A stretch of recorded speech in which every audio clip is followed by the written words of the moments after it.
Hi guys, welcome back to my creative cave. This is Diana with Crazy Creativity, and today we're gonna do more of the crafts with the can. I don't know if you would call it craft, but trinkets, I guess I would call them. I found that you can do book corners with, or book, I don't know if they're corners or protectors, but they're the little things that go in the corner. I've been searching all over the internet for some of them, and the ones I found were like in China, and they were thin and stuff. So I figured I need to get me some. So I started doing them with paper, but I didn't like that; didn't look metal enough for me. So I remembered, I've been using can for everything, so I figured why not try it. And it turns out it was easier than I thought it would be. So I did it different ways. I did big ones, little ones, and pretty much you can do anything, any size you want on this. The sky is pretty much the limit. So what I'm doing here is I'm folding half of it so that I can do both sides of that same corner at the same time. Now, the problem that I sometimes have seen with this process is when you unfold the aluminum, little piece of paper, aluminum, it breaks off, sort of like just like it just breaks off. It becomes two. I mean, you can still use it. You can glue them together and use them together, but if you undo it, make sure you do it very carefully when you unfold on the next step, so that it doesn't break. See right there, I did it really slow. You can't tell because the video is going like moving fast, but I did it really slowly because in the past, like even if you do it like regular speed of humans, it still breaks off on me. So what I did is I just did it slowly with my pencil, or anything that has a pointy edge, not a sharp edge, a pointy edge. I just gave it a little bit of dimension rather than it being just a flat thing. It also brings in the tip, like the edge of the tip of the metal. So that's why I keep on putting like little designs on everything that I do, because it allows the metal to kind of fold in rather than have the edge sticking out or sticking up, because it can cut you. I mean, it hasn't cut me at all. It's not really that sharp per se, but it has a potential of cutting you. Now I'm using this acrylic sheet to help me, but in reality you can just use a piece of cardboard, which is kind of like the thickness of a book cover, or anything where you would put it at. Now you can use different thicknesses and stuff, but I found that this little piece of acrylic sheet that I had was the perfect thickness to the books.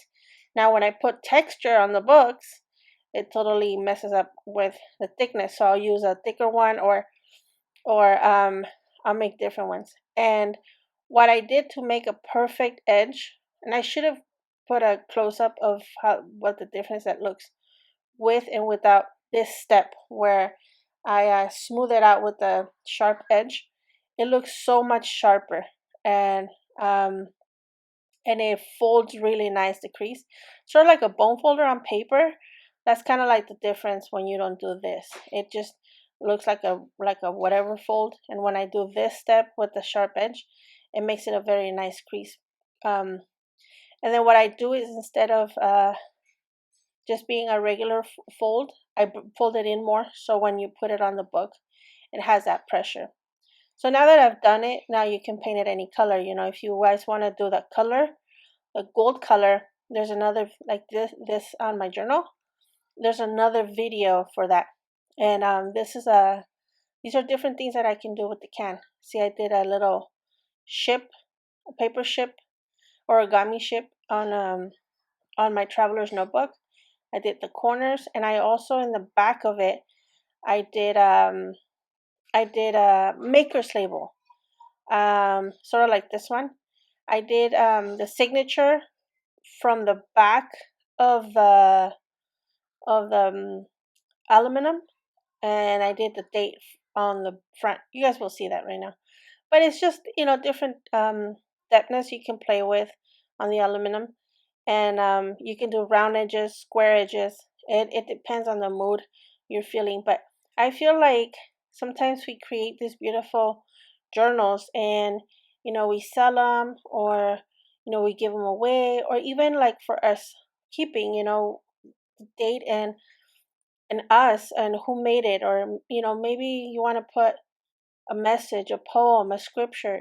There's different things you can put on these little makers, little labels. But I'm calling it labor maker's label because I'm gonna start using these on my journals just to put my signature on the journal, because I feel like every journal is a piece of art that, I've seen so many incredible journals out there, and I feel like they do need some kind of signature stamp. So this maker's label allows you to have your signature on your piece of artwork, and I also put the year. I didn't put a month or a particular date because um, my journal is a work in progress, but I started it in 2020, so I wanted to commemorate that or celebrate the year I started the journal. So because I started the my other journal where I journal my all my collections in my cave. This other label that I'm creating here, you will see. I'm gonna put it on my labels as on that journal. Here I am practicing my signature backwards. So I'm starting from the front from the right to the left, and that's how I do my journal on the. That's how I do my signature. So it looks like it's a different one. So I did it softly so I can kind of see. Then I go back at it again and kind of correct the things that don't look natural, or the curvatures. So kind of like with the pencil, you did it very lightly and then I go back at it again. And this is now this little I don't know what I would call them, doohickeys. But this one's the one I used to hold the little glass container. You could also use it to hold your pencils, your pens, um, maybe thicker or longer jars. I made this one that you guys see in gold because I'm planning to put another jar in my other journal, um, and so I started that one. I'm gonna make a thicker glass jar for that one, but I'm doing another one from a pencil, and you guys can see I don't um pretty much plan it at all. I just put it around my pencil, see the thickness, and cut it around it, give it shape, give it the base or where I'm gonna attach it to, then give it the curvature. I don't plan this out a lot at all. I don't think it takes um, that much skill. I think that this is a kind of simple, something I go over and over it again. I mean, don't get me wrong. I don't cut it perfect at the first try, and I just go back and take some more. I mean, I can't add on, but I could always just take away from the other side. And if I don't like it, I just throw it away. I have so much aluminum cans now that I'm just overthinking what I can do with it. And it's fun because, in a journal, I'm liking the idea that I don't have just, paper and other stuff. I'm incorporating a lot of this aluminum or metal feel to it, and I'm really enjoying it. So I'm feeling like the sky's the limit now, and I'm liking the things that you can do with this aluminum, and I'm liking that it's strong, but it's fragile and it's not heavy. So I feel like I can add it to my journal, and it's easy to cut and draw on and design and stuff like that. So I'm really enjoying it. And I was gonna grab my ruler and like just draw a straight line like I did with the one with the ship, but it's not that long, so I'm just gonna have to like do it by hand. You guys see, I'm not really too worried about it. I just don't want a flat little strip. I want something where when I go back and use my waxes, that it picks up some kind of texture on the wax once I'm done with the gold and the silver. If you guys want to know how I paint them, there's another video that I can put on link on down below, and that it will guide you through the painting process. I feel like if I put it in this video too, it would be too redundant, but it's really fun and simple. And in reality, I keep on saying the sky's the limit, but you can paint it any color you want. You can paint it black, you can paint it white, brown, and it will still be fun and it'll still be durable, as long as if you guys are not going to use oil based paints, what I did is I used a like the little paints that you would paint little model cars with. You could also always prime them first, sand them a little bit so the paint has something to grab on. Sand a little piece of aluminum, put a primer on there, and try acrylics and see what happens, and seal it and maybe put a shiny coat on it, a matte coat. I mean, you can do so many things to it. And once I'm folding this aluminum, I gotta shape it so that I can make sure it grabs on to whatever I put on the journal. And I'm thinking I could maybe put one of these in every journal and have those same personality that the journal has, have that same pen or pencil that go along with that same personality. So this is a gold paint that I use. It's gold leaf, but it's like oil based, and I use those waxes on them. And you guys can see here how I did it on this journal. Now, if you guys want to see how I did the cover of this journal, I have another video for the globe. It's a 3D wire globe.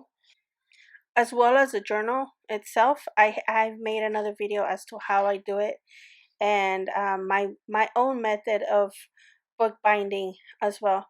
And here I'm showing you guys a little box I made, sort of like a collection of specimens box, where it has a place where you can put your specimen and maybe a little field notes, in a little tiny box, and it has a pencil holder.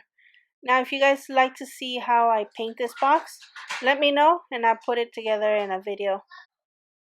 I've been having so much fun creating new things that I can do with this aluminum. There's also other things, like other than the maker's label in the corners and the pencil holders, or I'm just like strip holders. We'll call them strip holders. There's other labels you guys can do. And I did this. This one's called Menders, because you can break something and grunge it up and mend it up again, and you can make them long, like really long, like maybe 10 holes wide, and have fun with it. I also wanted to share that I'm considering tiling the ceiling of my bathroom with this aluminum, so I'm working on some ideas in how to make tiles and tile design.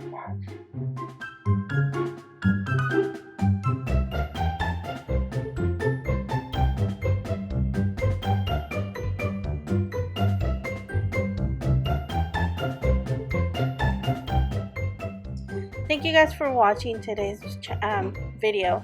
I know it was a short one, but I figured I'd share it with you guys. I know I love book corners and all these things that you can attach to make a junk journal better. And I appreciate all your comments and all your likes and your subscriptions. It helps my channel grow. It helps other people know that I'm here. Thank you guys for watching and visiting my channel today. It was a pleasure making this video for you guys.